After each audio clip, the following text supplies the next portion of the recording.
You don't get to put your hands on me anyhow. Except you're not. Not after you spilled champagne on my thousands of dollars gown!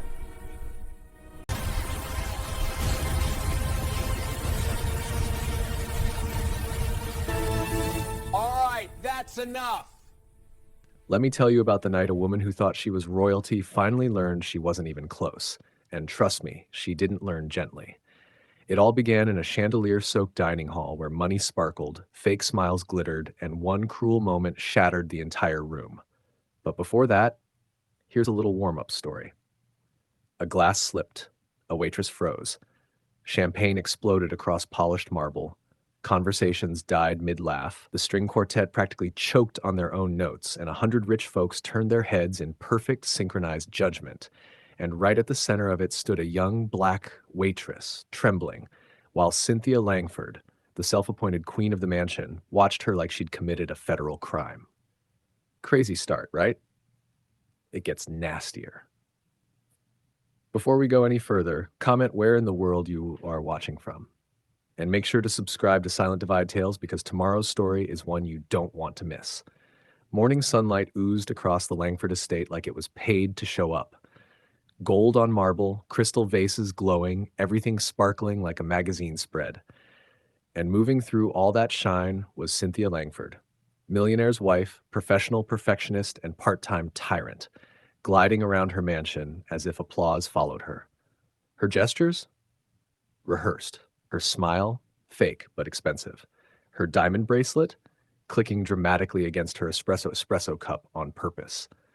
Meanwhile, her husband, Reginald Langford, tech genius and adored public figure, was admired and respected in a way Cynthia could only fake. That night, the Langfords hosted another charity dinner, supposedly to empower communities, though half the room hadn't struggled a day in their lives. Among the quiet staff weaving between the tables was Shonda Williams, a young black waitress working double shifts to support her mother. Careful posture, silent steps. The kind of girl who understood that in rooms like this, one mistake could ruin everything. And that mistake came. A tray brushed a guest's elbow, wine spilled across white linen, and the room gasped like Shonda had set the place on fire. She froze, trembled, opened her mouth to apologize, but Cynthia beat her to it. "Of course," Cynthia said, voice smooth with venom. "It had to be you." Conversations collapsed mid-laughter. The entire hall turned into a museum exhibit of silence. Shonda tried to fix the mess, but Cynthia stepped closer, eyes cold. "You work at my event," she whispered, "and you can't even manage a glass?" Across the room, Reginald barely noticed. He thought it was minor commotion. He was wrong. Shonda bowed her head. "I'm sorry, ma'am. It won't happen again."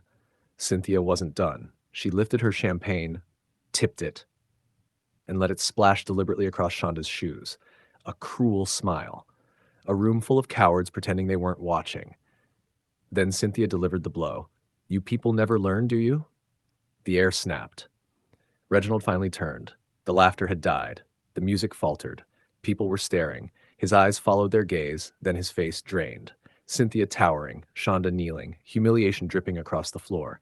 Something inside him broke. He stood, chair scraping, loud enough to cut through marble. And Cynthia, she took it further. As Shonda rose, Cynthia grabbed her wrist. Hard, tight, a grip meant to intimidate, not correct. "Don't you walk away from me," she hissed. Shonda let out a small cry, tiny, human, heartbreaking. It cracked the entire room open. Reginald walked toward them. Guests parted like he was royalty. Cynthia.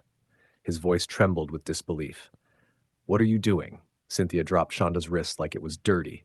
"I was teaching her a lesson. She needs to understand her place." The whispers erupted instantly. Her place? Did she really say that? Phones came out, cameras rolled. Reginald's tone hardened. "You've forgotten what decency looks like."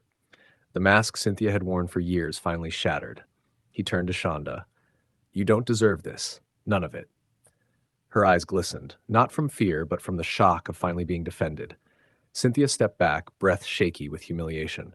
People stared at her now, not Shonda. And the internet?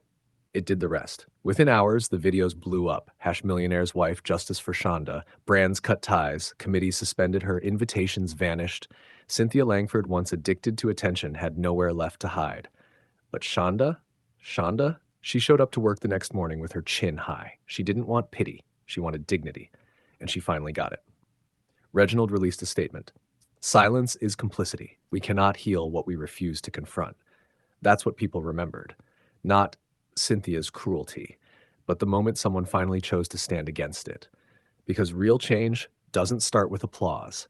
It starts when someone refuses to stay silent. Thank you for watching Silent Divide Tales, where truth speaks louder than privilege. If this story moved you, hit subscribe and turn on notifications. Tomorrow's tale is even deeper.